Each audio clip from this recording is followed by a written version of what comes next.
आज का वीडियो एकदम ज़बरदस्त है, दिल खोल के पढ़िए। आज ऐसा कुछ पढ़ाने वाले हैं जिनको पढ़कर आप बहुत ही खुश नज़र आएंगे, हर पल खुश आएंगे। बहुत से ऐसे देखते हैं कि सेंटेंस आते हैं जो हमारे दिमाग को ख़राब कर देते हैं, तो उसी ख़राब को ठीक करने के लिए मैं कुछ ऐसा लाया हूँ जो आपको पढ़ाने वाला हूँ। अगर अभी तक आपने इस चैनल को सब्सक्राइब नहीं किया तो कर लीजिए, घंटी को बजा दीजिए और जो बराबर वीडियो आपको मिल जो आज का सेंटेंस है वो पढ़ाने वाले हैं एम्फैटिक सेंटेंस। कहोगे सर ये एम्फैटिक सेंटेंस क्या होता है? जोरदार वाक्य, आज जबरदस्त वाक्य पढ़ाएंगे जो राज की बात है।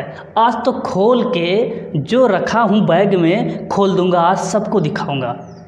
तो चलिए हम दिखाते हैं। तो आज हम बताने वाले हैं राज की बात। तो राज की बात आज खोल के बताएंगे। तो अक्सर आप लोग देखते हैं कि बहुत से ऐसे सेंटेंस होते हैं बहुत ही वर्षों से परेशान करके रख दिए हैं, एकदम नाक में दम करके रख दिए हैं। तो आज हम ऐसे तरीका बताने वाले हैं कि जिसको आप मिनटों में, चंद मिनटों में आप करके इधर उधर कर देंगे। ठीक है, तो चलिए उस राज की बात को आज खोल के रख देते हैं सामने।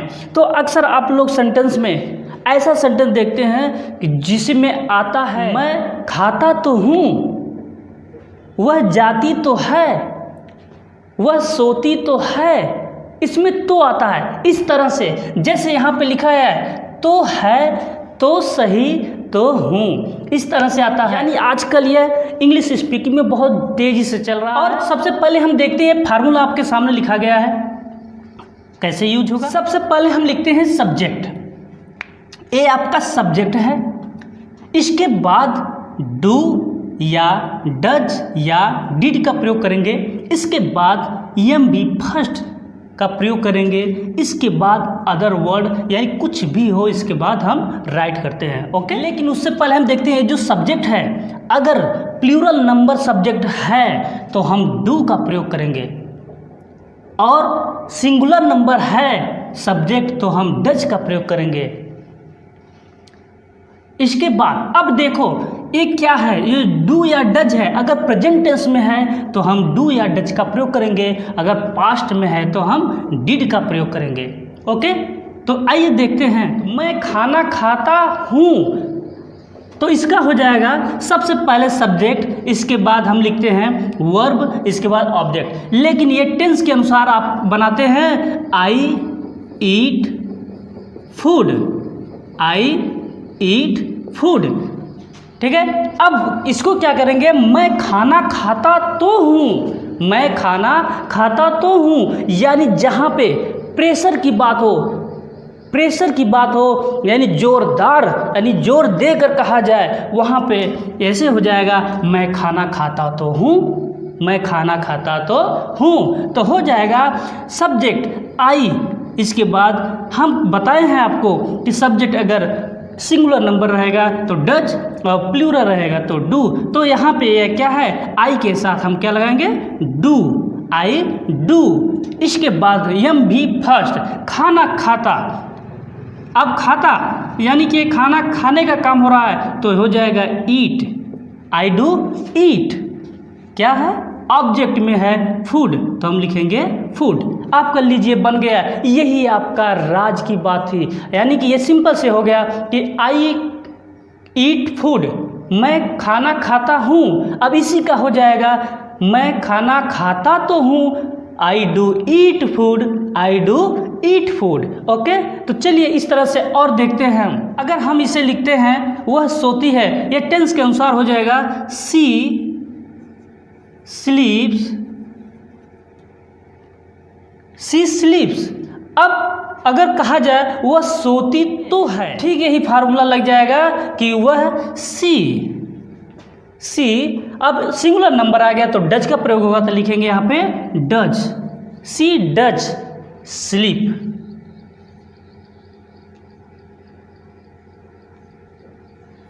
स्लीप देखिए, सी स्लीप्स, सी डज स्लीप्स। वह सोती है, वह सोती तो है, यानी यहाँ पे जोरदार तरीके से बताया जा रहा है। चलिए और हम एग्जाम्पल देते हैं। अब ये पहला एग्जाम्पल आपका है सीता जाती थी, यह टेंस हो जाएगा सीता वेंट, सीता वेंट जाती थी। अब यहाँ पे देखिए सीता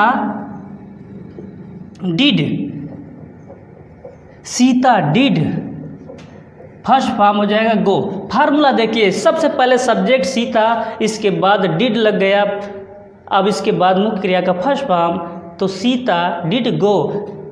सीता जाती थी, सीता वेंट, सीता जाती तो थी, सीता डिड गो। ठीक है, इस प्रकार से हम कर सकते हैं ऐसे फार्मूले पर। चलिए हम कुछ पोजीशन में दिखाते हैं आपको किस प्रकार से होता है। आइए हम पोजीशन में देखते हैं कि पोजीशन में किस प्रकार से हम बनाए। पोजीशन के लिए आपका फार्मूला सामने दिया गया है। सबसे पहले सब्जेक्ट, इसके बाद डू, डज या डिड, इसके बाद हैव का प्रयोग कर लेंगे, इसके बाद नाउन का प्रयोग करेंगे।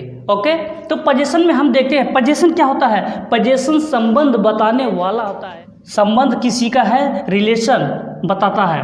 जैसे यहाँ पे पास से संबंधित है। आइए पोजीशन में समझिए। पोजीशन में सब्जेक्ट सबसे पहले लिखेंगे, इसके बाद डू, डज, डिड में से कोई एक लिखेंगे, जैसा सेंटेंस होगा वैसा करेंगे, इसके बाद हैव लिखेंगे, इसके बाद नाउन का प्रयोग कर लेंगे। तो देखिए ये पोजीशन का एग्जाम्पल देखिए, मेरे पास कलम है, मेरे पास कलम है, ये सिंपल सा टेंस के अनुसार है। तो मेरे पास, तो लिखेंगे आई हैव अ पेन, मेरे पास एक कलम है। अब इसका देखिए दूसरा, मेरे पास कलम तो है, मेरे पास कलम तो है, यानी जोर देकर बताया जा रहा है मेरे पास कलम तो है। तो इसका हो जाएगा, यानी आई जो प्रेशर लगाया जा रहा है, जोर देकर बताया जा रहा है। क्यों जोर देकर? क्योंकि ये एम्फैटिक सेंटेंस ही है, जोरदार वाक्य, इसलिए मेरे पास कलम तो है। तो आई डू, यानी जैसा सब्जेक्ट होगा उसके हिसाब से हम डू, डज, डिड का प्रयोग करेंगे। तो आई डू हो जाएगा। इसके बाद have a pen, I do have a pen, मेरे पास कलम तो है, I do have a pen. तो इस प्रकार से हम बना सकते हैं। देख लिए, सिंपल साधारण से टेंस के हिसाब से बनाया गया है। मेरे पास कलम है, आई हैव अ पेन, और यहाँ पे हो गया जोरदार तरीके से एम्फैटिक सेंटेंस के तरीके से बनाया गया है। देखिए मेरे पास कलम तो है, I do have a pen. इस तरह से आप कर सकते हैं। आज के बाद गलती मत करिएगा, जैसे है वैसे बनाइए। तो चलिए हम शुरू करते हैं। एक आपको पास्ट टेंस में दे देते हैं, उसके पास कुत्ता था, उसके पास क्या था? कुत्ता था। ये सिंपल सेंटेंस की तरह है, तो इसको हम बना लेंगे पास्ट टेंस में। तो ही हैड अ डॉग, उसके पास कुत्ता था, ही हैड अ डॉग। यहाँ पे हैड का प्रयोग यानी टेंस के अनुसार किया गया है। ठीक है, ये पास्ट टेंस है। तो चलिए अगला देखते हैं क्या है, जोरदार तरीके से बना के देखा जाए एम्फैटिक सेंटेंस। आप भी देखिए, समझिए। अगर अभी तक आपने सब्सक्राइब नहीं किया है तो कर लीजिए, घंटी को बजा दीजिए, जिससे और भी ऐसे वीडियो मिलने के लिए या देखने के लिए आप तैयार रहे हमेशा। तो चलिए शुरू करते हैं। उसके पास कुत्ता तो था, तो लिखेंगे ही, यहाँ पे लिखेंगे था है, तो डिड का प्रयोग हो जाएगा। अब यहाँ पे ये हैज का प्रयोग या हैड का प्रयोग मत करिएगा, क्योंकि यहाँ पे कुत्ता तो था, आप एम्फैटिक में बनाएंगे। तो he did have a dog, he did have a dog, he did have a dog। उसके पास कुत्ता तो था, यानी जोरदार, यानी प्रेशर देके बताया जा रहा है, यानी जोरदार तरीके से। यही तो है एम्फैटिक सेंटेंस जो इंग्लिश स्पीकिंग में आजकल यूज हो रहे हैं बहुत तेज़ी से। ठीक है, तो आज पढ़िए और मेहनत करिए और आगे बढ़िए। तो चलिए और हम कुछ आगे बताते हैं। आइए इम्परेटिव सेंटेंस में भी बता दें। ठीक है, तो चलिए शुरू करते हैं आगे। इसमें देखिए डू सबसे पहले लगेगा, इसके बाद यम भी फर्स्ट, इसके बाद ऑब्जेक्ट etc जो भी लगेगा आप लगा के देखिएगा। तो आइए देखिए, आज रात की बात खुल ही गई, जितना बधा हुआ था हमारे दिमाग में सब खोल दे रहा हूँ। ठीक है, तो देखिए हम इसको कैसे बोलेंगे। यहाँ पे लिखा गया है कि यहाँ आओ, ये टेंस के अनुसार है, यहाँ आओ। इसका बनाएंगे कम हेयर, यहाँ आओ, कम हेयर, यहाँ आओ तो सही, यहाँ आओ तो सही, तो हो जाएगा डू, एम बी फर्स्ट लग जाएगा, कम हेयर, यहाँ आओ तो सही, डू कम हेयर, यहाँ आओ तो सही, डू कम हेयर, यहाँ आओ कम हेयर, यहाँ आओ तो सही, डू कम हेयर। तो स्टूडेंट्स, कैसा लगी वीडियो? अगर अच्छा लगे तो पूरे इंडिया में जहाँ तक कोने कोने तक पहुँचा दीजिए, हर किसी को फ़ायदा हो। और जो भी प्रॉब्लम समस्या हो तो आप कमेंट बॉक्स में कर सकते हैं, तो हम ज़रूर रिप्लाई करें। तो इसी प्रकार से आप हमारे चैनल पर बने रहिए। अभी तक आपने सब्सक्राइब नहीं किया तो कर लीजिए, घंटी को बजा दीजिए, जिससे आने वाला वीडियो सबसे पहले आपके स्क्रीन पर हो। ठीक है, तो चलिए तब तक हम विदा लेते हैं, अगली वीडियो में फिर मिलते हैं। तब तक के लिए जय हिंद।